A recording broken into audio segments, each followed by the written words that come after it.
Michel Foucault, Tecnologías del yo. 1. Tecnologías del yo.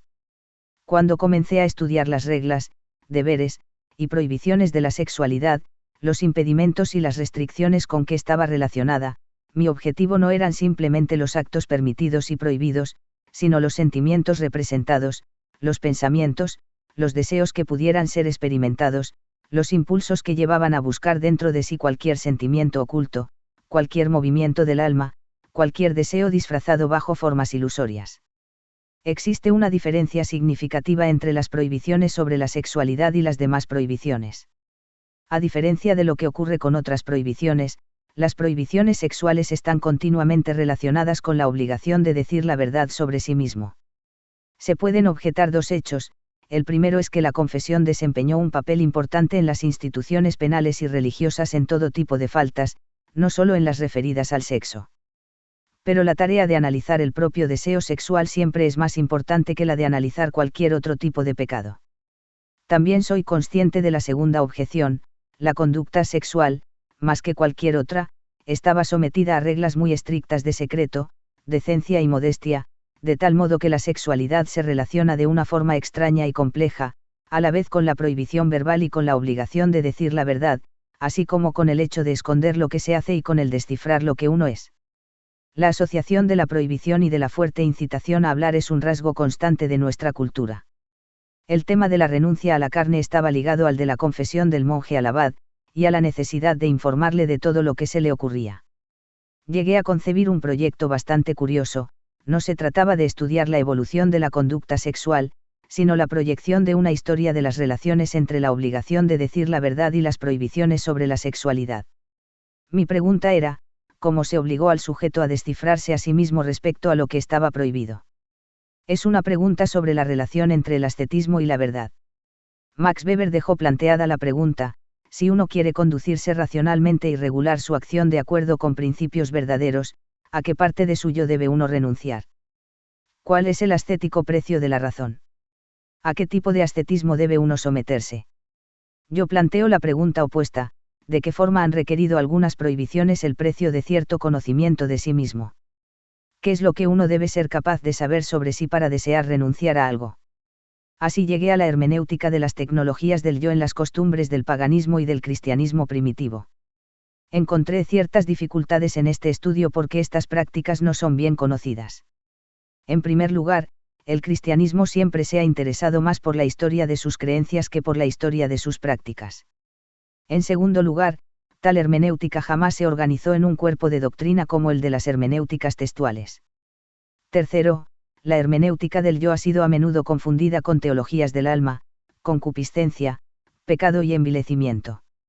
Cuarto, la hermenéutica del yo ha sido difundida en la cultura occidental a través de numerosos canales e integrada en varios tipos de actitudes y experiencias. Se hace, por lo tanto, difícil aislarla y separarla de nuestras propias experiencias espontáneas. Contexto de estudio. Mi objetivo, desde hace más de 25 años, ha sido el de trazar una historia de las diferentes maneras en que, en nuestra cultura, los hombres han desarrollado un saber acerca de sí mismos: economía, biología, psiquiatría, medicina y penología. El punto principal no consiste en aceptar este saber como un valor dado, sino en analizar estas llamadas ciencias como juegos de verdad, específicos, relacionados con técnicas específicas que los hombres utilizan para entenderse a sí mismos. A modo de contextualización, debemos comprender que existen 4 tipos principales de estas tecnologías, y que cada una de ellas representa una matriz de la razón práctica. 1. Tecnologías de producción, que nos permiten producir, transformar o manipular cosas. 2. Tecnologías de sistemas de signos, que nos permiten utilizar signos, sentidos, símbolos o significaciones. 3. Tecnologías de poder, que determinan la conducta de los individuos, los someten a cierto tipo de fines o de dominación, y consisten en una objetivación del sujeto. 4. Tecnologías del yo, que permiten a los individuos efectuar, por cuenta propia o con la ayuda de otros, cierto número de operaciones sobre su cuerpo y su alma, pensamientos, conducta, o cualquier forma de ser, obteniendo así una transformación de sí mismos con el fin de alcanzar cierto estado de felicidad, pureza, sabiduría o inmortalidad. Estos 4 tipos de tecnologías casi nunca funcionan de modo separado, aunque cada una de ellas esté asociada con algún tipo particular de dominación. Cada una implica ciertas formas de aprendizaje y de modificación de los individuos, no solo en el sentido más evidente de adquisición de ciertas habilidades, sino también en el sentido de adquisición de ciertas actitudes. Quise mostrar a la vez su naturaleza específica y su constante interacción. Es evidente, por ejemplo, la relación entre la manipulación de las cosas y la dominación en el Capital, de Karl Marx, donde cada técnica de producción requiere la modificación de la conducta individual, no solo de las habilidades sino también de las actitudes. Habitualmente, se usan las 2 primeras tecnologías en el estudio de las ciencias y de la lingüística. Han sido las 2 últimas, las tecnologías del dominio y del sujeto, las que más han requerido mi atención. He intentado elaborar una historia de la organización del saber respecto a la dominación y al sujeto. Estudié la locura no con los términos del criterio de las ciencias formales, sino para mostrar cómo, mediante este extraño discurso, era posible un cierto tipo de control de los individuos dentro y fuera de los asilos. Este contacto entre las tecnologías de dominación de los demás y las referidas a uno mismo es lo que llamo gobernabilidad. Quizás he insistido demasiado en el tema de la tecnología de la dominación y el poder. Cada vez estoy más interesado en la interacción entre uno mismo y los demás, así como en las tecnologías de la dominación individual, la historia del modo en que un individuo actúa sobre sí mismo, es decir, en la tecnología del yo. El desarrollo de las tecnologías del yo. Quisiera trazar el desarrollo de la hermenéutica del yo en 2 contextos diferentes, históricamente contiguos: 1, la filosofía grecorromana en los 2 primeros siglos a calle del Bajo Imperio Romano, y 2, la espiritualidad cristiana y los principios monásticos desarrollados en el IV y V siglos del final del Alto Imperio Romano. Además, quisiera discutir este tema no solo en la teoría, sino en relación con un grupo de prácticas del final de la antigüedad. Estas prácticas estaban constituidas en griego como epimelstais autou, el cuidado de sí, la preocupación por sí, el sentirse preocupado, inquieto por sí. El precepto, ocuparse de uno mismo, era, para los griegos, uno de los principales principios de las ciudades, una de las reglas más importantes para la conducta social y personal y para el arte de la vida. A nosotros, esta noción se nos ha vuelto ahora más bien oscura y desdibujada. Cuando se pregunta cuál es el principio moral más importante en la filosofía antigua, la respuesta inmediata no es, cuidarse de sí mismo, sino el principio délfico notis auton, conócete a ti mismo. Es posible que nuestra tradición filosófica haya enfatizado demasiado el segundo principio y olvidado el primero. El principio délfico no era un principio abstracto referido a la vida, era un consejo práctico, una regla que había de ser observada para consultar al oráculo. Conócete a ti mismo, quería decir, no supongas que eres un dios. Otros comentaristas sugieren que significaba: ten seguridad de lo que realmente preguntas cuando vienes a consultar al oráculo. En los textos griegos y romanos, la exhortación al deber de conocerse a sí mismo estaba siempre asociada con el otro principio de tener que preocuparse de sí, y fue esta necesidad de preocuparse de sí la que provocó que la máxima délfica se pusiera en práctica. Esto ha estado implícito en toda la cultura griega y romana, y explícito desde el Alcibíades de Platón. En los diálogos socráticos, en Jenofonte, Hipócrates y en la tradición neoplatónica desde Albino, uno tenía que preocuparse de sí mismo. Tenía que ocuparse uno mismo de sí mismo antes de que el principio délfico fuera puesto en práctica. Se produjo una subordinación del segundo principio al primero. Propongo 3 ejemplos de ello. En la Apología de Platón, 29e, Sócrates se presenta a sí mismo ante el juez como maestro de Epimeleia y Autou. No os avergonzáis por la adquisición de la riqueza y por la reputación del honor, les dice, pero no os preocupáis por vosotros mismos, esto es, por la sabiduría, la verdad y la perfección del alma. Por otra parte, él cuida de los ciudadanos para asegurarse de que se preocupan de sí. 1. Su misión le había sido impuesta por los dioses, y no la abandonará más que con el último aliento. 2. No pide remuneración por su obra, es desinteresado, la lleva a cabo por benevolencia. 3. Su misión es útil para la ciudad, más útil que la victoria militar ateniense en el Olimpo, porque al enseñar a la gente a ocuparse a sí misma de sí misma, le enseña a ocuparse de sí misma con la ciudad. 8 siglos más tarde se encuentra la misma noción y la misma frase en el Tratado de Gregorio Niceno sobre la virginidad, pero con un sentido completamente distinto. Gregorio no se refería al movimiento por el cual uno se preocupa de sí mismo y de la ciudad, se refería al movimiento por el cual uno renuncia al mundo y al matrimonio y se despega a sí mismo de la carne y, con virginidad de espíritu y de cuerpo, recobra la inmortalidad de la cual ha sido privado. En el comentario a la parábola del dracma, Lucas, 15, 8-10, Gregorio exhorta a encender la lámpara y a revolver la casa y buscar, hasta que brillando en la sombra se descubra el dracma. Con el fin de recobrar la eficacia que Dios ha grabado en el alma y que el cuerpo ha deslustrado, uno debe preocuparse de sí y buscar por cada esquina del alma, de Birk 12. Podemos ver que el ascetismo cristiano, como la filosofía antigua, se coloca bajo el signo del cuidado de sí. La obligación de conocerse a sí mismo es uno de los elementos de su preocupación central. Entre los dos extremos, Sócrates y Gregorio Niceno, el cuidado de sí constituyó no solo un principio sino una práctica constante. Tengo dos ejemplos más. El primer texto epicúreo que sirvió como manual de moral fue la carta a Meneceo, Diógenes Laercio, 10-122-38. Epicuro escribe que nunca es demasiado pronto ni demasiado tarde para ocuparse uno mismo de su propia alma. Uno debería filosofar cuando es joven y también cuando es viejo. Era una tarea que había que cumplir a lo largo de toda la vida. Las enseñanzas sobre la vida cotidiana se organizaban alrededor del cuidado de sí con el fin de ayudar a cada miembro del grupo en la obra mutua de salvación. Otro ejemplo proviene de un texto alejandrino. Sobre la vida contemplativa, de Filón de Alejandría. Describe un oscuro y enigmático grupo en la periferia entre la cultura helenística y la hebraica, llamado los Therapeutae, y marcado por su religiosidad.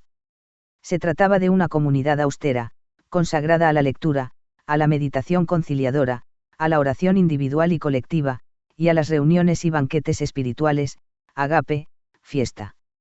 Estas prácticas procedían de la principal tarea, el cuidado de sí, de Vita Cont 36. Este es el punto de partida para un posible análisis sobre el cuidado de sí en la cultura antigua. Me gustaría analizar la relación entre el cuidado y el conocimiento de sí en la cultura antigua, la relación que había en las tradiciones grecorromanas y cristianas entre el cuidado de sí y el principio demasiado conocido del, conócete a ti mismo, puesto que se trata de distintas formas de cuidado, se trata de distintas formas del yo.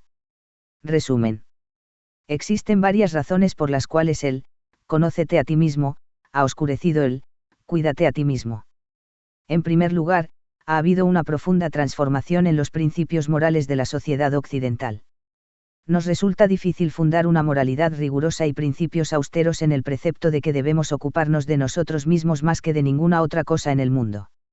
Nos inclinamos más bien a considerar el cuidarnos como una inmoralidad y una forma de escapar a toda posible regla. Hemos heredado la tradición de moralidad cristiana que convierte la renuncia de sí en principio de salvación. Conocerse a sí mismo era paradójicamente la manera de renunciar a sí mismo. También somos herederos de una tradición secular que respeta la ley externa como fundamento de la moralidad.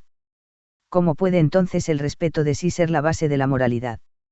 Somos los herederos de una moral social que busca las reglas de la conducta aceptable en las relaciones con los demás. Desde el siglo XVI, la crítica a la moral establecida ha sido emprendida en nombre de la importancia que tiene el reconocimiento y el conocimiento del yo. Por este motivo, resulta difícil considerar el interés por uno mismo como compatible con la moralidad.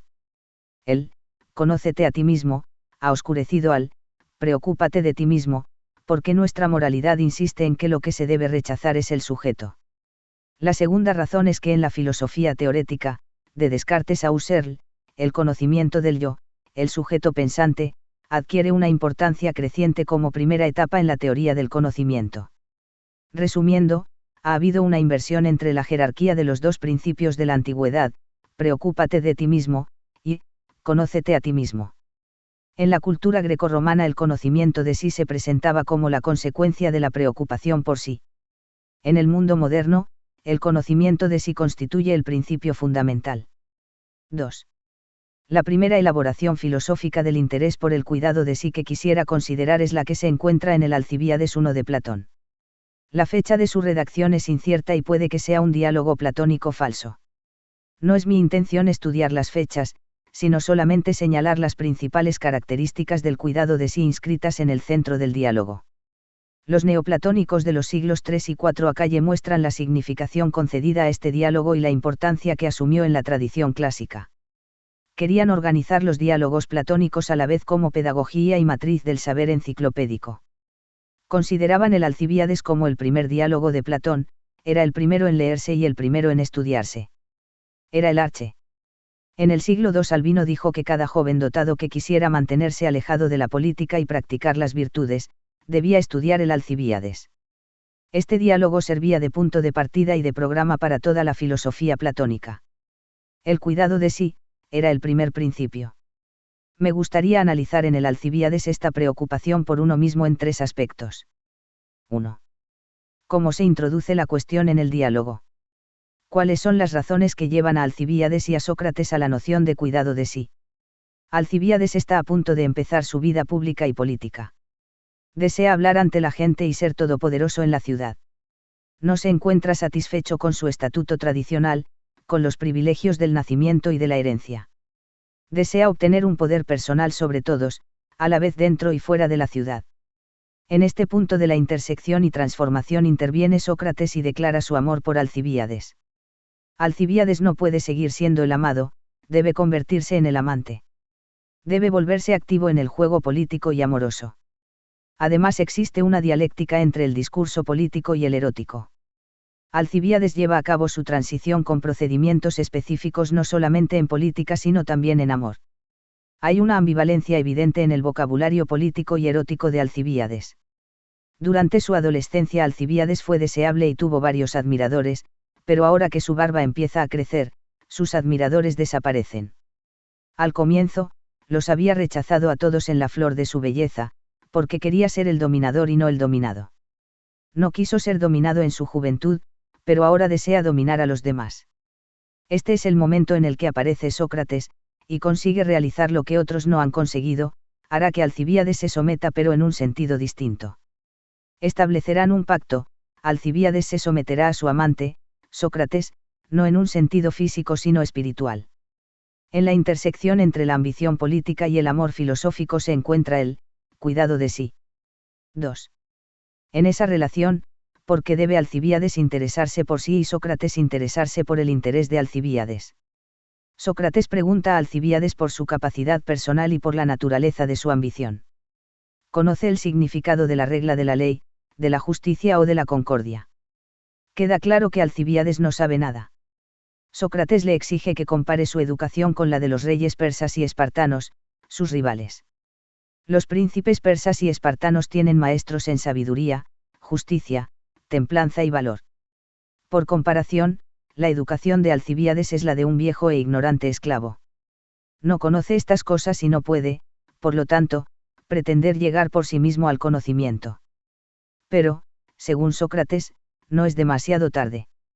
Para ayudarle a que logre sobresalir, a adquirir techn, Alcibíades debe proponérselo, debe preocuparse de sí. ¿Cuál es el conocimiento que busca? Está apurado y confuso. Sócrates le anima a que tenga valor. En Alcibíades 127 encontramos la primera aparición de la frase epimelstais autou. El cuidado de sí siempre se refiere a un estado político y erótico activo. Epimelstai expresa algo mucho más serio que el simple hecho de prestar atención. Incluye varias cosas, el preocuparse de sus posesiones y de su salud. Siempre es una actividad real y no solo una actitud. Se usa por referencia a la actividad del labrador, que atiende a sus campos, a su rebaño, a su casa, o al trabajo del rey, que se preocupa de su ciudad y de los ciudadanos, o referido al culto a los antepasados o a los dioses, o bien, incluso, como término médico que significa el hecho del cuidado. Llama mucho la atención que el cuidado de sí en el Alcibíades esté directamente relacionado con una pedagogía defectuosa, que tiene por objeto la ambición política y un momento específico de la vida. 3. El resto del texto se refiere al análisis de esta noción de epimelstai, ocuparse de sí mismo. Se divide en 2 preguntas: ¿qué es este sí mismo al que hay que cuidar y en qué consiste este cuidado? En primer lugar, ¿qué es el sí? 29b. El sí es un pronombre reflexivo y tiene 2 sentidos. Auto significa, lo mismo, pero también implica la noción de identidad.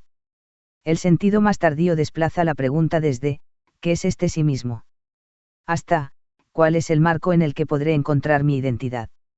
Alcibíades intenta encontrar este sí en un movimiento dialéctico. Cuando uno se preocupa del cuerpo, uno no se preocupa de sí. El sí no es el vestir, ni los instrumentos, ni las posesiones. Ha de encontrarse en el principio que usa esos instrumentos, un principio que no es del cuerpo sino del alma. Uno ha de preocuparse por el alma, esta es la principal actividad en el cuidado de sí. El cuidado de sí es el cuidado de la actividad y no el cuidado del alma como sustancia. La segunda pregunta es, ¿cómo debemos cuidar este principio de actividad, el alma? ¿En qué consiste este cuidado? Uno debe saber en qué consiste el alma. El alma no puede conocerse a sí misma más que contemplándose en un elemento similar, un espejo. Así, debe contemplar el elemento divino. En esta contemplación divina, el alma será capaz de descubrir las reglas que le sirvan de base únicamente para la conducta y la acción política. El esfuerzo del alma por conocerse a sí misma es el principio sobre el cual solamente puede fundarse la acción política, y Alcibíades será un buen político en la medida en que contemple su alma en el elemento divino. Con frecuencia la discusión gravita en torno al principio délfico y se plantea en términos de, conócete a ti mismo. El cuidado de sí consiste en el conocimiento de sí. El conocerse a sí mismo se convierte en el objeto de la búsqueda del cuidado de sí. La ocupación consigo mismo y las actividades políticas están relacionadas. El diálogo se termina cuando Alcibíades sabe que debe preocuparse por él mismo examinando su alma. El texto inicial aclara el contexto histórico del precepto, cuidarse a sí mismo, y plantea 4 problemas principales que perduran a lo largo de toda la antigüedad, a pesar de que las soluciones ofrecidas difieren de las de Platón en el Alcibíades. En primer lugar, aparece el problema de la relación entre estar ocupado consigo mismo y la actividad política. En los últimos periodos helenistas e imperiales, la cuestión se presenta en forma de alternativa, cuando es preferible alejarse de la actividad política para ocuparse uno de sí mismo. En segundo lugar, existe el problema de la relación entre estar ocupado consigo mismo y la pedagogía. Para Sócrates, ocuparse uno de sí mismo es el deber de un hombre joven, pero más tarde, durante el periodo helenístico, se considera como una obligación permanente que dura toda una vida. Se da, en tercer lugar, el problema de la relación entre el cuidado de sí y el conocimiento de sí. Platón concedió prioridad a la máxima délfica, conócete a ti mismo. La posición privilegiada del, conócete a ti mismo, es característica de todos los platónicos. Más adelante, en los periodos helenísticos y grecorromanos, esto se invierte. El acento no se colocaba en el conocimiento de sí sino en el cuidado de sí. Este último adquirió autonomía e incluso preeminencia como solución filosófica. En cuarto lugar, se plantea el problema de la relación entre el cuidado de sí y el amor filosófico, o la relación con un maestro. En los periodos helenísticos e imperiales, la noción socrática de cuidado de sí se convirtió en un tema filosófico común y universal. El cuidado de sí estaba aceptado por Epicuro y sus sucesores, por los cínicos, y por estoicos como Séneca, Rufus y Galeno. Los pitagóricos prestaron atención a la noción de una vida ordenada en común. Este tema del cuidado de sí no era un consejo abstracto, sino una actividad extensa, una red de obligaciones y servicios para el alma. Siguiendo al propio Epicuro, los epicúreos creían que nunca es demasiado tarde para ocuparse de sí mismo. Los estoicos dicen que se debe atender a uno mismo, retírate en ti mismo y permanece allí. Luciano parodió esta noción. Se trataba de una actividad muy difundida, y llegó a originar una competición entre los retóricos y los que se volvían hacia sí, y, en particular, hacia la cuestión del papel del maestro. Evidentemente, eran charlatanes. Pero algunos individuos se lo tomaron en serio. En general, se estaba de acuerdo en que lo mejor era pararse a pensar un poco. Plinio aconseja a un amigo que se aparte algunos minutos al día o varias semanas y meses para retirarse dentro de sí. Esto era un ocio activo, estudiar, leer, prepararse para los reveses de la fortuna o para la muerte. Era una meditación y una preparación. Escribir también era importante en la cultura del cuidado de sí. Una de las características más importantes de este cuidado implicaba tomar notas sobre sí mismo que debían ser releídas, escribir tratados o cartas a los amigos para ayudarles, y llevar cuadernos con el fin de reactivar para sí mismo las verdades que uno necesitaba. Las cartas de Séneca son un ejemplo de este ejercicio de sí. En la vida política tradicional, la cultura oral predominaba por doquier. Pero el desarrollo de las estructuras administrativas y burocráticas del periodo imperial aumentaron el volumen y el papel de la escritura en la esfera política. En los escritos de Platón, los diálogos abrieron el camino a los pseudodiálogos literarios. Pero, en la edad helenística prevaleció la escritura, y la verdadera dialéctica pasó a la correspondencia. El cuidado de sí se vio relacionado con una constante actividad literaria. El sí mismo es algo de lo cual hay que escribir, tema u objeto, sujeto, de la actividad literaria. Esto no es una convención moderna procedente de la Reforma o del Romanticismo, es una de las tradiciones occidentales más antiguas. Ya estaba establecida y profundamente enraizada cuando Agustín empezó sus Confesiones. La nueva preocupación de sí implicaba una nueva experiencia del yo. La nueva forma de experiencia del yo ha de localizarse en los siglos I y II, cuando la introspección se vuelve cada vez más detallada. Se desarrolla entonces una relación entre la escritura y la vigilancia. Así, se prestaba atención a todos los matices de la vida, al estado de ánimo, a la lectura y la experiencia de sí se intensificaba y ampliaba en virtud del acto de escribir. Un nuevo ámbito de experiencia, hasta entonces ausente, se abría. Se puede comparar a Cicerón con el último Séneca o con Marco Aurelio. Vemos, por ejemplo, la preocupación meticulosa de Séneca y de Marco Aurelio por los detalles de la vida cotidiana, por los movimientos del espíritu, por el análisis del sí mismo. Todo el período imperial está presente en la carta de Marco Aurelio, del 144-145 Alteza Calle, afronto. Saludos, mi más dulce maestro. ¿Estamos bien? Me desperté algo tarde debido a un leve resfriado que ahora parece haber disminuido. Desde las 5 de la madrugada hasta las 9 me dediqué, en parte, a leer algo de la agricultura de Catón, y, en parte, a escribir, gracias al cielo, un poco menos miserablemente que ayer. Luego, tras haber presentado mis respetos a mi padre, alivié mi garganta, no diré que con gargarismos, aunque la palabra gargarizo se encuentra, me parece, en Novius y en otros lugares, sino tragando agua con miel hasta la garganta y volviéndola a escupir. Después de haberme calmado la garganta fui a ver a mi padre y le ayudé en el sacrificio. A continuación fuimos a almorzar. ¿Qué crees que comí? Un poquitín de pan, a pesar de ver a otros devorar habichuelas, cebollas y arenques llenos de huevas.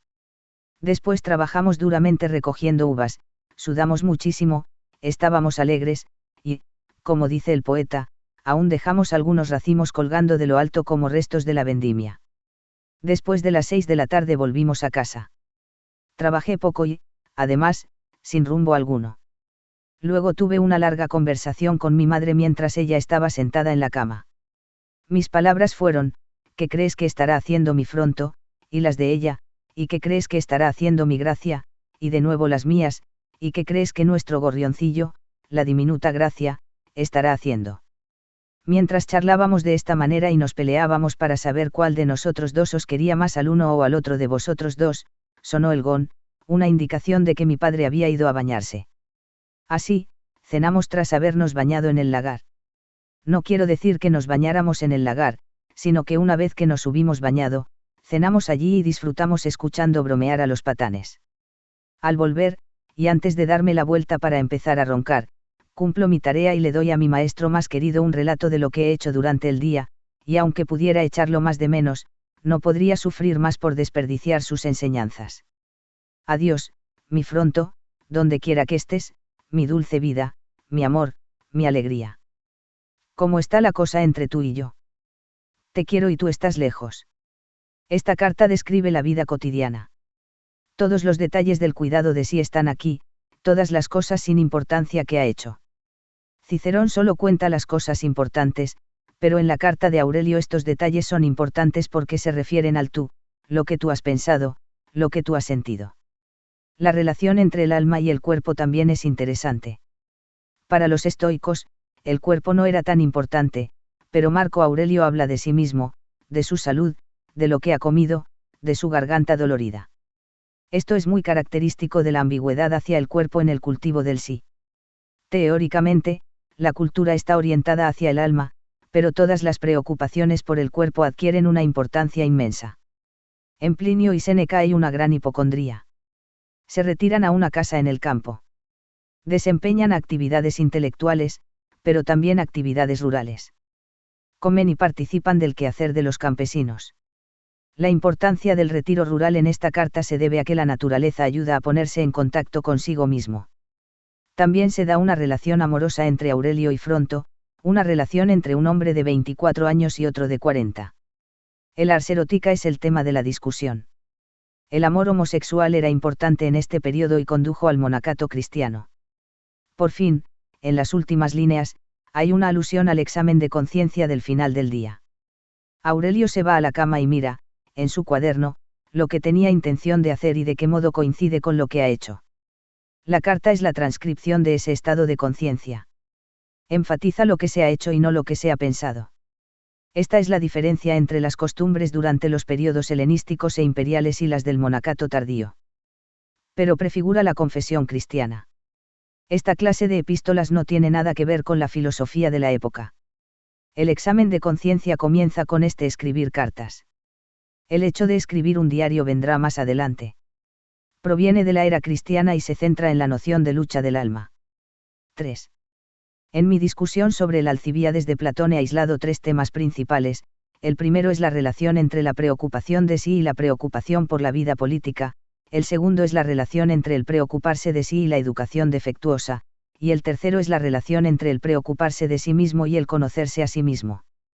Mientras que vimos, en el Alcibíades, la estrecha relación entre, preocúpate de ti mismo, y, conócete a ti mismo, ocurrió que el preocúpate de ti mismo acabaría absorbido en el conócete a ti mismo.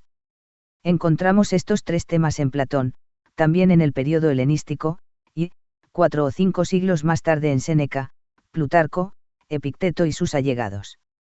Si los problemas siguen siendo los mismos, las soluciones y los temas son bastante diferentes, y, en algunos casos, opuestos al sentido platónico. Primero, el hecho de estar preocupado de sí en los periodos helenísticos y romanos no es, exclusivamente, una preparación para la vida política. La preocupación de sí se ha convertido en un principio universal. Uno debe abandonar la política para ocuparse mejor de sí mismo.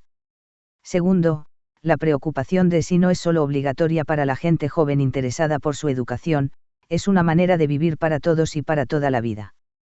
Tercero, a pesar de que el conocimiento de sí desempeñe un papel importante en la preocupación de sí, implica también otras relaciones. Quisiera discutir brevemente los dos primeros puntos, la universalidad del cuidado de sí, independientemente de la vida política, y el cuidado de sí a lo largo de toda la vida. 1. Se sustituyó un modelo médico al modelo pedagógico de Platón. El cuidado del sí no es otro tipo de pedagogía, se ha convertido en un cuidado médico permanente. El cuidado médico permanente es uno de los rasgos centrales del cuidado de sí. Uno debe convertirse en el médico de sí mismo. 2. Puesto que debemos prestar atención a nosotros mismos a lo largo de toda la vida, el objetivo ya no es el prepararse para la vida adulta, o para otra vida, sino el prepararse para cierta realización completa de la vida. Esta realización es completa justamente en el momento anterior a la muerte. Esta noción, de una proximidad feliz a la muerte, de la senectud como realización, representa una inversión de los valores tradicionales griegos de la juventud. 3. Por fin tenemos las distintas costumbres a las que el cultivo de sí ha dado lugar, y su relación con el conocimiento de sí. En Alcibíades 1, el alma mantenía una relación especular con ella misma, relación que remite al concepto de memoria y justifica el diálogo como método para descubrir la verdad en el alma. Pero desde el tiempo de Platón hasta la edad helenística, la relación entre el cuidado y el conocimiento de uno mismo ha cambiado. Podemos advertir dos perspectivas. En los movimientos filosóficos del estoicismo durante el período imperial existe una concepción diferente de la verdad y de la memoria, y también otro método para examinarse a sí mismo. Asistimos, en primer lugar, a la desaparición del diálogo y a la importancia creciente de una nueva relación pedagógica, un nuevo juego pedagógico, donde el maestro/profesor habla y no plantea preguntas al discípulo, y el discípulo no contesta, sino que debe escuchar y permanecer silencioso. La cultura del silencio se vuelve cada vez más importante. En la cultura pitagórica, los discípulos mantenían el silencio durante 5 años como regla pedagógica. No planteaban preguntas, ni hablaban durante la lección, sino que desarrollaban el arte de la escucha. Esta es la condición positiva para adquirir la verdad. La tradición comienza durante el período imperial, donde vemos el comienzo de la cultura del silencio y del arte de la escucha más que el cultivo del diálogo, como en Platón. Para aprender el arte de la escucha, debemos leer el tratado de Plutarco sobre el arte de escuchar las clases, Peritou Cowain. Al principio de este tratado Plutarco dice que, ateniéndonos a una disciplina, debemos aprender a escuchar el logos a lo largo de la vida adulta. El arte de la escucha es crucial para decidir lo que es verdadero y lo que es falso en el discurso de los retóricos. El escuchar está relacionado con el hecho de no estar bajo el control de los maestros, de tener que escuchar el logos. Se permanece silencioso durante la lectura. Luego se piensa en ello. Este es el arte de la escucha de la voz del maestro y de la voz de la razón en uno mismo. Este consejo puede parecer banal, pero me parece que es importante. En su tratado sobre la vida contemplativa, Filón de Alejandría describe los banquetes del silencio, y no los banquetes disolutos con vino, jóvenes, diversiones y diálogos. En su lugar hay un profesor que monologa sobre la interpretación de la Biblia proponiendo indicaciones muy precisas de cómo la gente debe escuchar, de Vita Cont 77. Por ejemplo, siempre deben adoptar la misma postura cuando escuchan. La morfología de esta noción será un tema interesante en el monacato y en la pedagogía posteriores. En Platón, los temas de la contemplación del yo y del cuidado del yo se hallan relacionados dialécticamente a lo largo del diálogo. Ahora, en el período imperial, tenemos temas, por una parte, sobre la obligación de escuchar la verdad y, por otra, sobre la mirada y la escucha al propio yo, para encontrar la verdad que en él se encierra. La diferencia entre un período y el otro es uno de los grandes signos de la desaparición de la estructura dialéctica. ¿Qué era un examen de conciencia en esta cultura, y cómo se mira uno a sí mismo? Para los pitagóricos, el examen de conciencia tenía que ver con la purificación. En la medida en que el sueño estaba relacionado con la muerte como un tipo de encuentro con los dioses, uno debía purificarse a sí mismo antes de irse a dormir. El recuerdo de los muertos era un ejercicio para la memoria. Pero en los primeros periodos imperiales y helenísticos, esta práctica adquiere nuevos valores y significación. Existen varios textos relevantes, el de Ira y el de Tranquilitate, de Séneca, así como el comienzo del libro 4 de las Meditaciones, de Aurelio. El de Ira, de Séneca, libro 3, contiene algunas huellas de la antigua tradición. Describe un examen de conciencia. Lo mismo se recomendaba entre los epicúreos, y la práctica estaba enraizada en la tradición pitagórica. El objetivo era la purificación de la conciencia usando un recurso mnemotécnico. Realiza acciones buenas, lleva a cabo un buen examen de ti mismo, y dormirás bien y tendrás buenos sueños, que indican contacto con los dioses. Séneca parece usar un lenguaje jurídico, y parece que el yo es a la vez juez y acusado. Séneca es el juez y persigue al yo de tal forma que el examen es una especie de juicio. Pero si uno lo examina más de cerca, se trata de algo bastante distinto a un juicio. Séneca utiliza términos que no están relacionados con las prácticas jurídicas, sino administrativas, como cuando un inspector controla los libros o cuando un arquitecto inspecciona un edificio. El examen de sí significa la adquisición de un bien. Las faltas son simples buenas intenciones que se han quedado sin realizar. La regla es un método para hacer algo correctamente, sin juzgar lo que ha ocurrido en un pasado. Más tarde, el cristianismo se ocuparía de las malas intenciones. Este punto de vista administrativo sobre la propia vida es mucho más importante que el modelo jurídico. Séneca no es un juez que debe castigar, sino un administrador de bienes. Es un permanente administrador de sí mismo, y no un juez de su pasado. Se preocupa de que todo haya sido hecho correctamente siguiendo la regla pero no la ley. Lo que se reprocha a sí mismo no son faltas reales sino su falta de éxito. Quiere ajustar lo que quería hacer con lo que ha hecho, y reactivar las reglas de conducta, no excavar en su culpa. En la confesión cristiana se obliga al penitente a memorizar leyes, pero se hace con el fin de descubrir sus pecados. Para Séneca no se trata de descubrir la verdad en el sujeto, sino de recordar la verdad, de recobrar una verdad que ha sido olvidada. En segundo lugar, el sujeto no se olvida a sí mismo, ni a su naturaleza, origen o su afinidad sobrenatural, sino las reglas de conducta, lo que tenía que haber hecho. Tercero, el recuerdo de los errores cometidos durante el día permite medir la diferencia entre lo que se ha hecho y lo que tendría que haberse hecho. Cuarto, el sujeto no es el punto de partida en el proceso del desciframiento, sino el punto donde las reglas de conducta se reagrupan en la memoria. El sujeto constituye la intersección entre los actos que han de ser regulados y las reglas sobre lo que ha de hacerse. Esto es bastante distinto de la concepción platónica y de la concepción cristiana de la conciencia. Los estoicos espiritualizaron la noción de anachoresis, la retirada de un ejército, el esconder a un esclavo que escapa de su amo, o el retiro en el campo lejos de las ciudades. El retiro en el campo se convierte en un retiro espiritual en sí mismo. Es una actitud general y también un acto preciso de cada día, se retira uno dentro de sí para descubrir, pero no para descubrir faltas y sentimientos profundos, solo para recordar reglas de acción, las principales leyes de la conducta. Es una fórmula mnemotécnica. 4. He hablado de 3 técnicas estoicas del yo, cartas a los amigos y revelación del yo, examen de sí y de conciencia, incluyendo un recuento de lo que se ha hecho, de lo que tendría que haber sido hecho, y de la comparación entre los dos. Ahora quiero considerar la tercera técnica estoica, asquesis, no una revelación del secreto del yo sino un recordar. Para Platón, uno debe descubrir la verdad dentro de sí. Para los estoicos, la verdad no está en uno mismo sino en los logoi, la enseñanza de los maestros. Uno memoriza lo que ha escuchado, convirtiendo las afirmaciones que ha escuchado en reglas de conducta. La subjetivación de la verdad es la meta de estas técnicas. Durante el periodo imperial, era posible asimilar principios éticos sin tener un marco teórico como el de la ciencia, como, por ejemplo, sucede en De Rerum Natura, de Lucrecio. Cuestiones estructurales subyacen en la práctica del examen de uno mismo cada noche. Quiero insistir en el hecho de que en el estoicismo no se trata de descifrar el yo, ni de los medios de revelar un secreto que sea importante, se trata de la memoria de lo que uno ha hecho y de lo que debería haber hecho.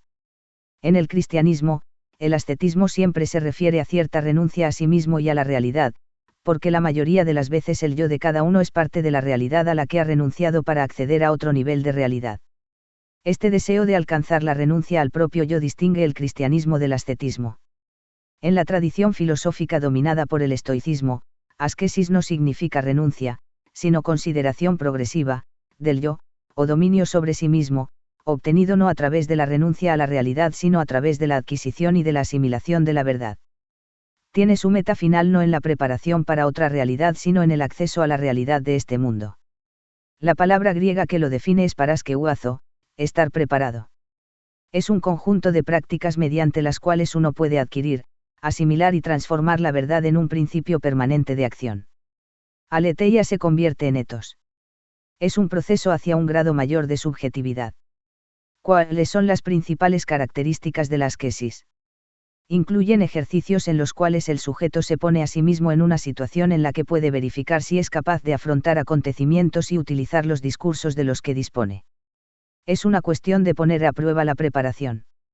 Se encuentra esta verdad lo suficientemente asimilada como para volverse ética, de modo tal que podamos comportarnos como debemos cuando se presenta el propio acontecimiento.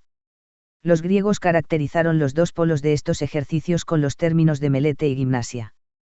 Melete significa, meditación, de acuerdo con la traducción latina meditatio. Tiene la misma raíz que epimelstai. Es un término bastante vago, un término técnico que proviene de la retórica. Melete es el trabajo que uno ha realizado con el fin de preparar un discurso o una improvisación pensando en términos y en argumentos que sean útiles. Se tenía que anticipar en el pensamiento, a través del diálogo, cuál iba a ser la situación real. La meditación filosófica es este tipo de meditación, está compuesta de respuestas memorizadas y de la reactivación de estas respuestas, al colocarse uno mismo en la situación donde se puede imaginar cómo se reaccionaría. Uno juzga el razonamiento que utilizaría en un ejercicio imaginario, supongamos que, para examinar un acto o un acontecimiento, por ejemplo, ¿cómo reaccionaría yo? Imaginar la articulación de posibles acontecimientos para examinar cómo reaccionaría uno, esto es la meditación. El más famoso ejercicio de meditación es la praemeditatio malorum practicada por los estoicos. Se trata de una experiencia ética e imaginaria. Aparentemente es una visión más bien negra y pesimista del futuro. Es comparable a lo que Husserl dice a propósito de la reducción eidética. Los estoicos desarrollaron 3 reducciones eidéticas sobre la futura desgracia.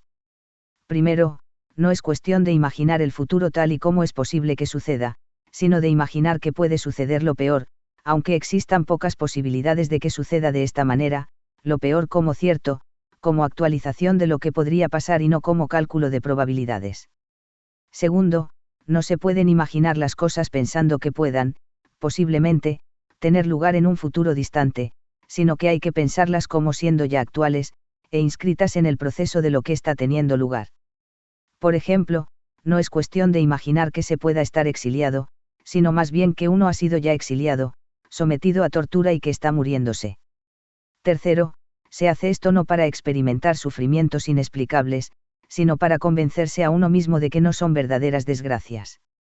La reducción de todo lo que es posible, de toda la duración y de todas las desgracias no revela algo malo, sino algo que debemos aceptar. Consiste en pensar, a la vez, el acontecimiento futuro y presente. Los epicúreos eran hostiles a ello porque pensaban que era inútil. Pensaban que era preferible recoger y memorizar los placeres pasados para extraer placer de los acontecimientos presentes. En el polo opuesto se encuentra la gimnasia, el entrenarse a sí mismo. Mientras que la meditatio es una experiencia imaginaria que ejercita el pensamiento, gimnasia es entrenamiento en una situación real, aunque haya sido inducida artificialmente. Existe una larga tradición detrás de esto: abstinencia sexual, privación física y otros rituales de purificación. Estas prácticas de abstinencia tienen otras significaciones además de la purificación o de la observación de la fuerza demoníaca, como sucede en el pitagorismo y con Sócrates. En la cultura de los estoicos, su función consiste en realizar un examen de la independencia del individuo respecto al mundo externo. Por ejemplo, en el de Genio Socratis, de Plutarco, uno se entrega a actividades deportivas muy duras. O bien se prueba a sí mismo colocándose ante fuentes tentadoras y renunciando a estos platos exquisitos. Se llama entonces a sus esclavos y se les entrega estos platos deliciosos, tomándose la comida que ha sido preparada para ellos. Otro ejemplo es el de la carta 18 de Séneca a Lucilio. Se prepara uno para un gran día de fiesta mediante actos de mortificación de la carne para convencerse de que la pobreza no es un infierno y que se es capaz de soportarla. Entre estos dos extremos de ejercicio intelectual y de ejercicio en la realidad, melete y gimnasia, existen series completas de posibilidades intermedias. Epicteto proporciona el mejor ejemplo de un caso intermedio entre estos dos polos. Quiere vigilar continuamente las representaciones, técnica que culmina con Freud. Hay dos metáforas importantes desde este punto de vista: el vigía, que no admite a nadie en la ciudad si esa persona no puede demostrar quién es, debe ser un vigilante del flujo del pensamiento, y el cambista, que comprueba la autenticidad de la moneda, la mira, la pesa y la verifica. Debemos ser cambistas de nuestras representaciones de los pensamientos, examinándolas con atención, verificándolas, comprobando su metal, su peso, su efigie. La misma metáfora del cambista se encuentra en los estoicos y en la literatura primitiva cristiana, pero con diferentes significaciones. Cuando dice Epicteto que se debe ser un cambista, quiere decir que en cuanto una idea se presenta al espíritu hay que pensar cuáles son las reglas que se deben aplicar para evaluarla. Para Juan Casiano, ser un cambista y observar los propios pensamientos significa algo muy distinto: significa que hay que intentar descifrar si en la raíz del movimiento que a uno le proporcionan sus representaciones, hay o no concupiscencia del deseo, si tu pensamiento inocente tiene orígenes demoníacos, si estás seducido por algo esencial, quizás oculto, la moneda de tu pensamiento. En Epicteto existen dos ejercicios, los sofísticos y los éticos. Los primeros proceden de la escuela, son juegos de preguntas y respuestas. Esto debe ser un ejercicio ético, es decir, debe aportar una lección moral. Los segundos son ejercicios ambulatorios. Por la mañana se va uno a pasear, y comprueba sus reacciones durante este paseo. El objetivo de ambos ejercicios es el control de las representaciones, y no el desciframiento de la verdad. Son recordatorios que permiten conformarse a las reglas frente a la adversidad. En las pruebas de Epicteto y de Casiano se describe palabra por palabra una máquina de censura prefreudiana. Para Epicteto, el control de las representaciones no significa descifrar sino recordar los principios de acción y, por lo tanto, percibir a través del examen de uno mismo si gobiernan la propia vida. Es un tipo de autoexamen permanente. Cada cual ha de ser su propio censor. La meditación sobre la muerte es la culminación de todos estos ejercicios. Además de las cartas, examen y asquesis, debemos evocar una cuarta técnica en el examen de sí: la interpretación de los sueños. La mayoría de los estoicos son críticos y escépticos acerca de semejante interpretación. Pero, sin embargo, ha permanecido una práctica popular y general. Había expertos que eran capaces de escribir libros para enseñar a la gente a interpretar sus propios sueños. Había muchísima literatura sobre cómo hacerlo, pero el único manual de sueños que nos ha llegado es La interpretación de los sueños, por Artemidoro, siglo II a.C. La interpretación del sueño era importante porque en la antigüedad el sentido de un sueño anunciaba un acontecimiento futuro. Mencionaré otros dos documentos relacionados con la importancia de la interpretación de los sueños en la vida cotidiana. El primero es de Sinesio de Cirene, del siglo IV. Era un hombre culto y conocido. A pesar de no ser cristiano, pidió ser obispo. Sus observaciones sobre los sueños eran interesantes, porque la adivinación pública estaba prohibida para evitar malas noticias al emperador. Cada cual debía, por consiguiente, interpretar sus propios sueños, uno tenía que ser su propio intérprete. Para hacerlo se debía recordar no solo los propios sueños, sino los acontecimientos de antes y después. Se debía recordar lo que había pasado cada día, la vida diurna y nocturna. Los discursos sagrados de Aelio Aristide, escritos en el siglo II, recogen sus sueños y explican cómo hay que interpretarlos. Creía que en la interpretación de los sueños recibimos consejos de los dioses sobre los remedios para las enfermedades. Con este trabajo nos encontramos en la encrucijada de dos tipos de discursos. La matriz de los discursos sagrados no es la transcripción de las actividades cotidianas del yo, sino la inscripción ritual de las plegarias a los dioses que le han curado a uno. 5. Quisiera examinar el esquema de una de las técnicas principales del yo durante el cristianismo primitivo, una especie de juego de la verdad. Para ello debo basarme en la transición de la cultura pagana a la cristiana, donde es posible discernir con claridad continuidades y discontinuidades. El cristianismo pertenece a las religiones de salvación. Es una de aquellas religiones que, en principio, deben conducir al individuo de una realidad a otra, de la vida a la muerte, del tiempo a la eternidad. Para conseguirlo, el cristianismo ha impuesto una serie de condiciones y de reglas de conducta con el fin de obtener cierta transformación del yo. El cristianismo no es tan solo una religión de salvación, es una religión confesional. Impone obligaciones muy estrictas de verdad, dogma y canon, más de lo que hacen las religiones paganas. Las obligaciones referidas a la verdad de creer tal o cual cosa eran y son todavía muy numerosas. El deber de aceptar un conjunto de obligaciones, de considerar cierto número de libros como verdad permanente, de aceptar las decisiones autoritarias en materia de verdad, el no solo creer ciertas cosas sino el demostrar que uno las cree y el aceptar institucionalmente la autoridad, son todas características del cristianismo. El cristianismo requiere otra forma de verdad diferente de la de la fe.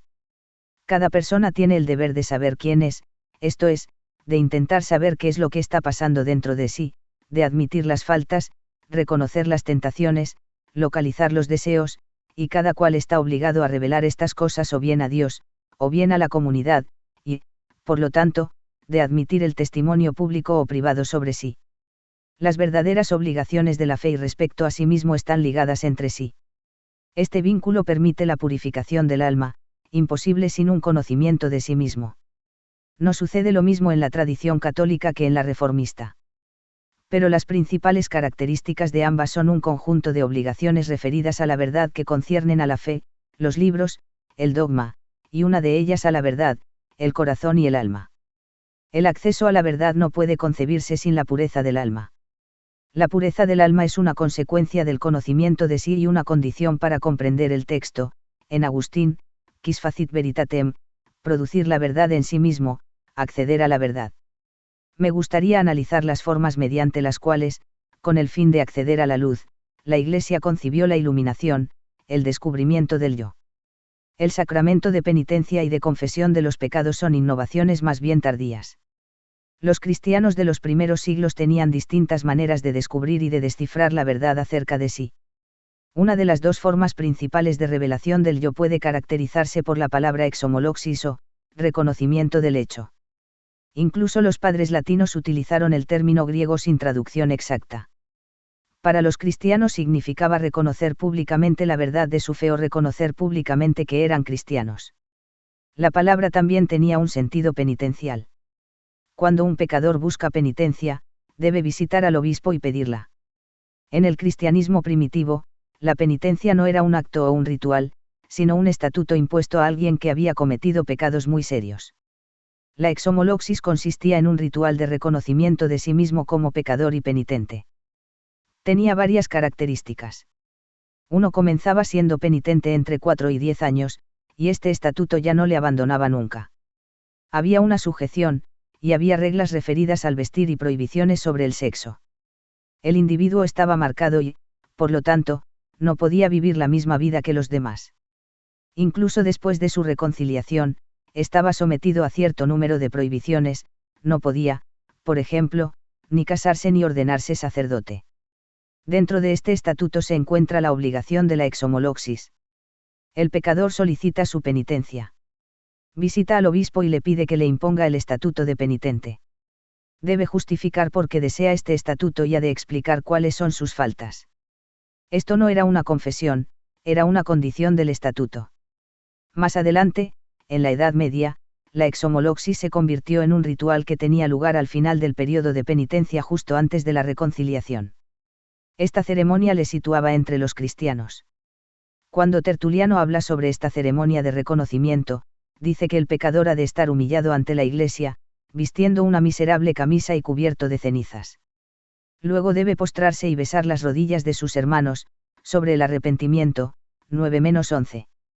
La exhomoloxis no es una conducta verbal, sino un reconocimiento dramático del estatuto propio de penitente. Mucho más adelante, en las epístolas de Jerónimo, hay una descripción de la penitencia de Fabiola, una aristócrata romana. Durante esos días, Fabiola se encuentra en las filas de los penitentes. La gente lloraba con ella, confiriendo una dimensión dramática a su castigo público.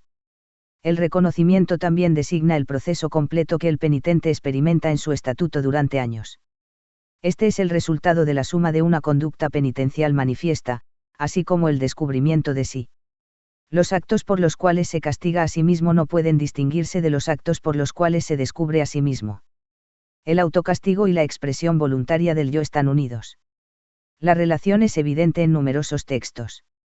Cipriano, por ejemplo, habla de exhibiciones de poder y de modestia. La penitencia no es nominal sino dramática.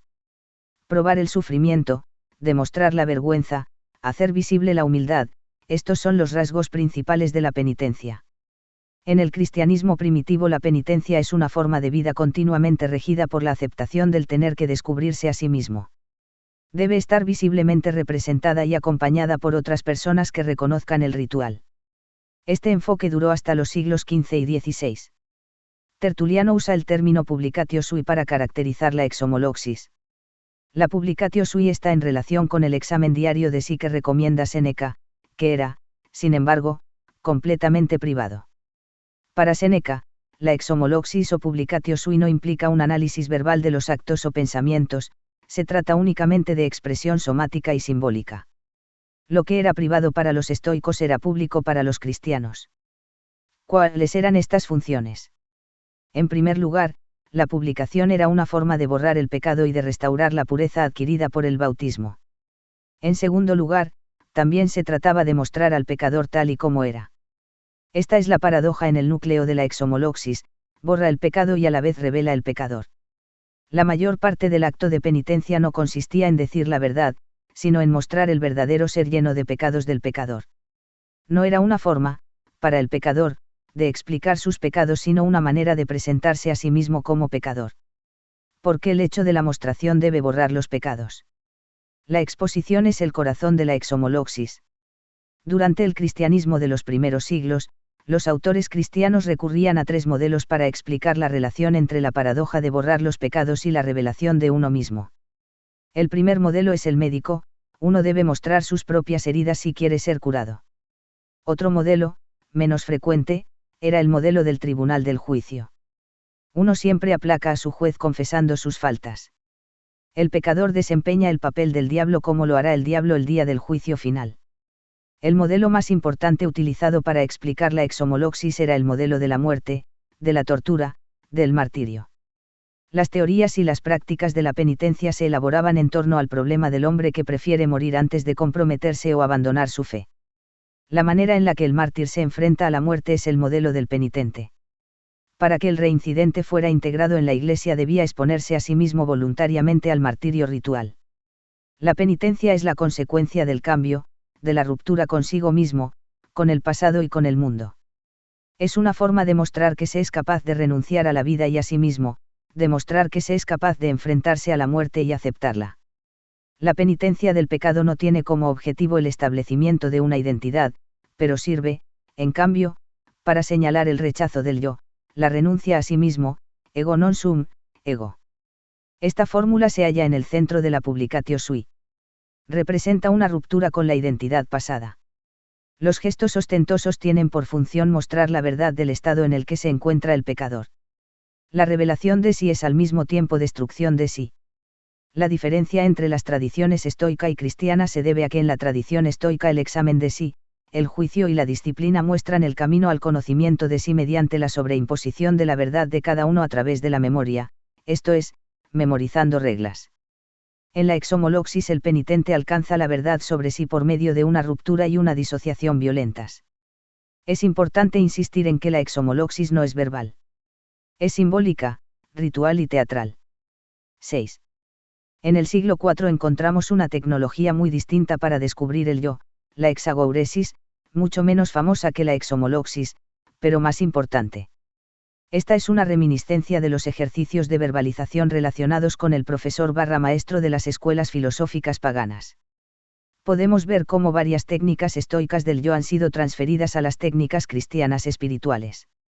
Al menos un ejemplo de examen de sí, propuesto por Juan Crisóstomo, tenía exactamente la misma forma y el mismo carácter administrativo que el descrito por Séneca en el de Ira. Por la mañana debemos contabilizar nuestros gastos, y por la tarde debemos pedirnos a nosotros mismos las cuentas de nuestra propia conducta, con el fin de examinar qué es aquello que nos resulta provechoso y perjudicial, con oraciones en lugar de palabras indiscretas. Este es exactamente el estilo del examen de sí senequista. También es importante advertir que este examen de sí es poco frecuente en la literatura cristiana. La práctica del examen de sí, muy desarrollada y elaborada en el cristianismo monástico, es diferente del examen de sí senequista, y muy diferente del de Crisóstomo y del de la exhomoloxis.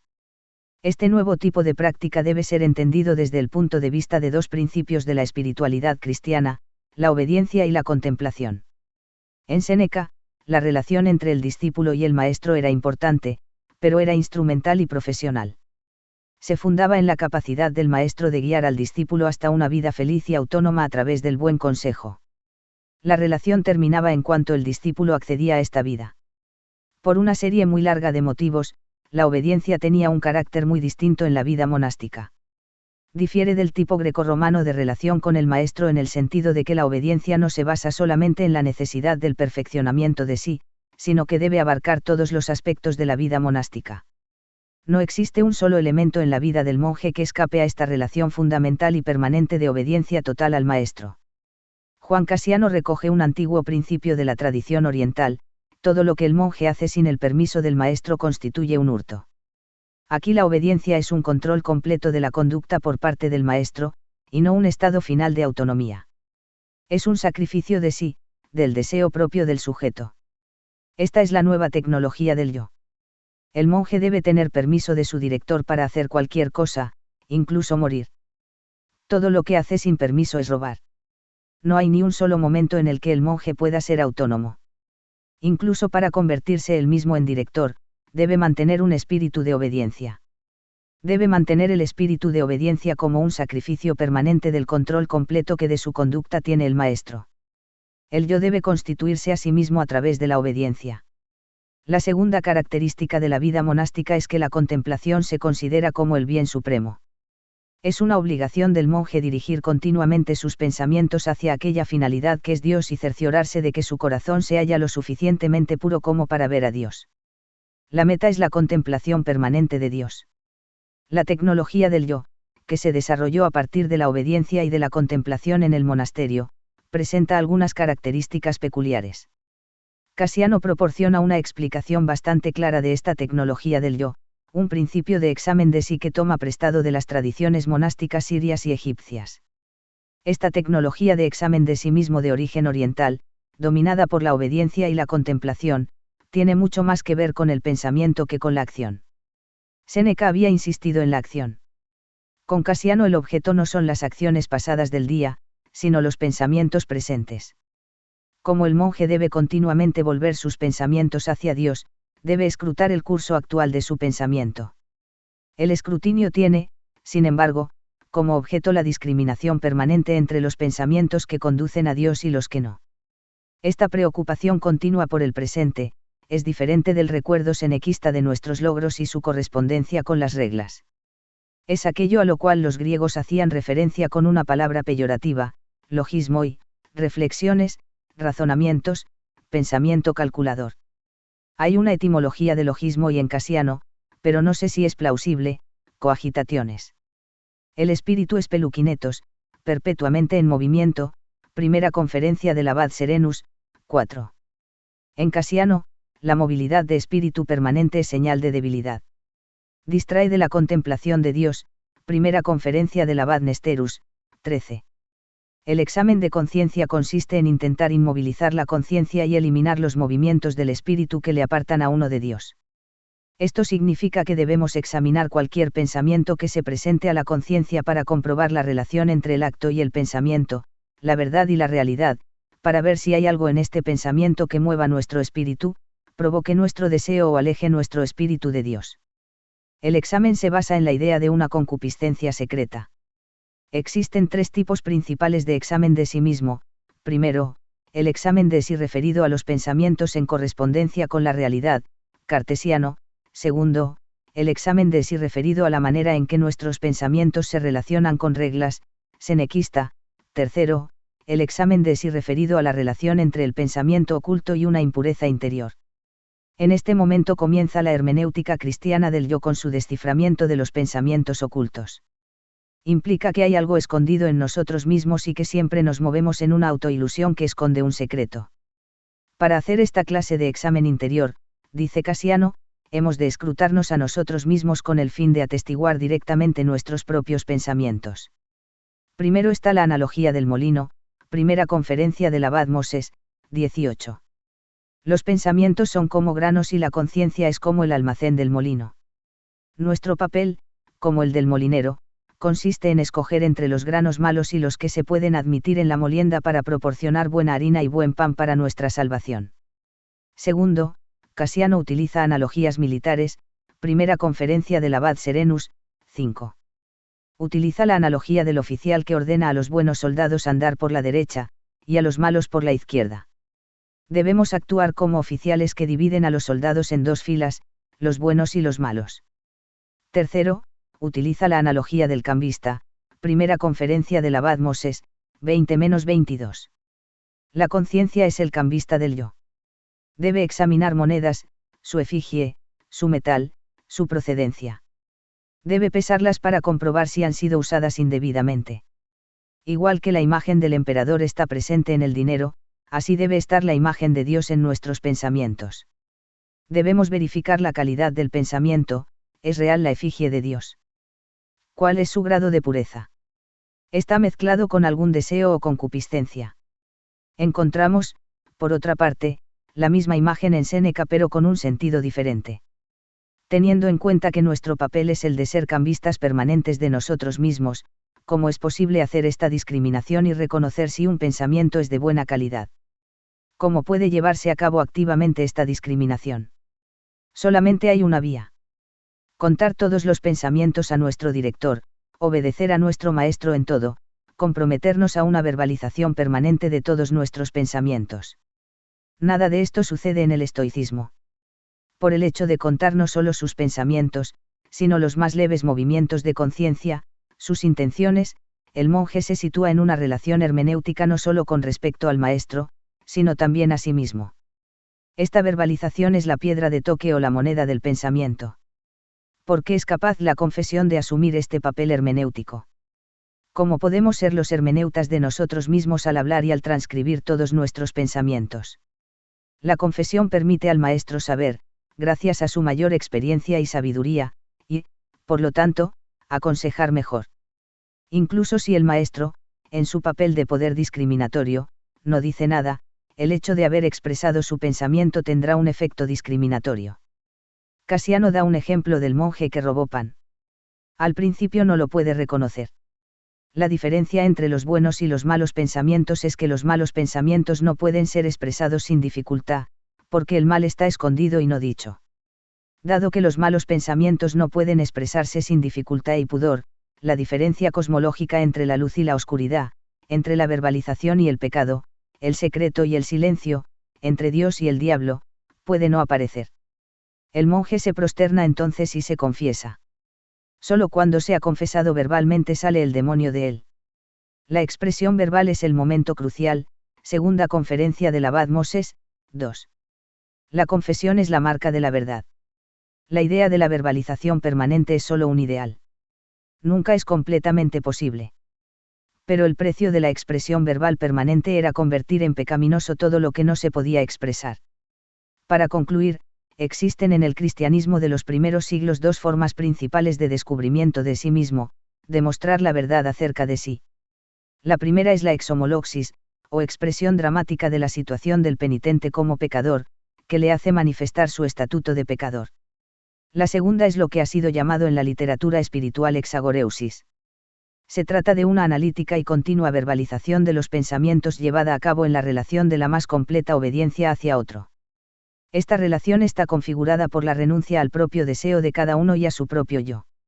Hay una gran diferencia entre la exhomoloxis y la exagoreusis, aunque debamos señalar el hecho de que poseen un elemento importante en común. No puede haber revelación sin renuncia. La exhomoloxis tiene su modelo en el martirio. En la exhomoloxis, el pecador ha de matarse a sí mismo a través de maceraciones ascéticas. Ya sea a través del martirio o de la obediencia al maestro, la revelación del yo es la renuncia al propio yo. En la exagoreusis, uno muestra por otra parte que, al verbalizar los pensamientos y al obedecer permanentemente al maestro, se está renunciando al deseo y al yo propios.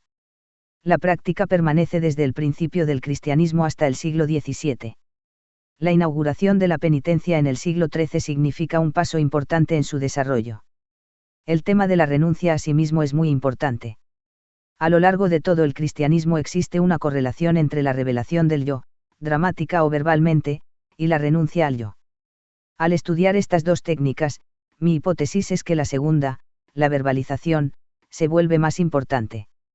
Desde el siglo XVIII hasta el presente, las técnicas de verbalización han sido reinsertadas en un contexto diferente por las llamadas ciencias humanas para ser utilizadas sin que haya renuncia al yo, pero para constituir positivamente un nuevo yo. Utilizar estas técnicas sin renunciar a sí mismo supone un cambio decisivo.